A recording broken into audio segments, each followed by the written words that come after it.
I'm not going to support a troop increase in Afghanistan. We have to have a much clearer sense of the mission, the goals and objectives. What are we trying to accomplish?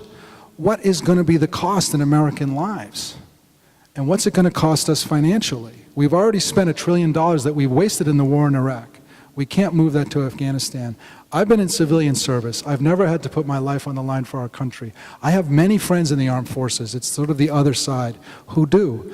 I know people who've done 3 and 4 tours. They're all heroes and patriots. The most sacred decision that any elected official makes is whether or not to send our brave young women and men in the armed forces into harm's way, to risk their lives for us. So I'm not ready to support that. I think we need to be much clearer about what we're trying to accomplish. And most of all, we've got to be able to sell it to the American people. Because if you all don't support it and believe in it, it's not sustainable. We've seen this before. I think we need a comprehensive strategy. I think the mistake was to ask General McChrystal for the strategy alone. Of course he wants more troops. Our people are dying over there. We've had more deaths in the past 2 months on a monthly basis over the past 8 years than we've ever had. So of course McChrystal wants more troops.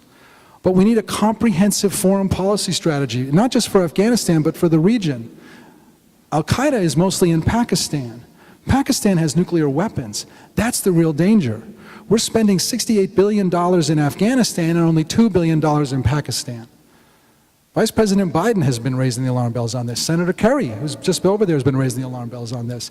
And sometimes a president needs a senator of their own party who can be independent, who doesn't have to worry about being the commander-in-chief and having the military sitting in their office every day, who can raise the red flag.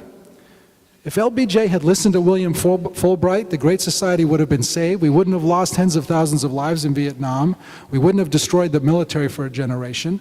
And he wouldn't have died a broken man. So I'm totally committed to this. I'm reminding of what President Kennedy did during the Cuban Missile Crisis. In 13 days, the military came to him and said, "We just discovered Soviet missiles in Cuba, Mr. President. You have 2 options and you have to decide today. You can either bomb or invade." And Kennedy, who'd learned from the Bay of Pigs and his own experience in the military, said, "Wait a minute, where does that lead?" And each scenario, and as he said, as they played through, well, next step, next step, next step, it led to nuclear war. And he said, that's not good enough. And with his brother Bobby, the Attorney General, said, I want another option. And in 13 days, they came up with another option, a blockade and intensive secret shuttle diplomacy to trade our obsolete missiles in Turkey, which we didn't tell the Russians they were obsolete, for our missiles in Cuba. We gave them a face-saving way out. And President Kennedy saved the planet.